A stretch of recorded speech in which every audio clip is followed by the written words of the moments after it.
You ask Tiger to solve. This deals with linear equations with one unknown. The final result is x equals 14. Let's solve it step by step. Group all constants on the right side of the equation. Subtract 10 from both sides.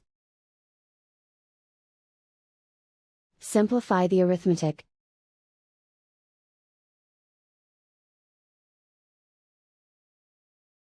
Isolate the x.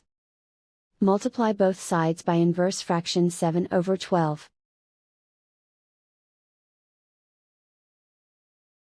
Group like terms. Multiply the coefficients. Simplify the fraction.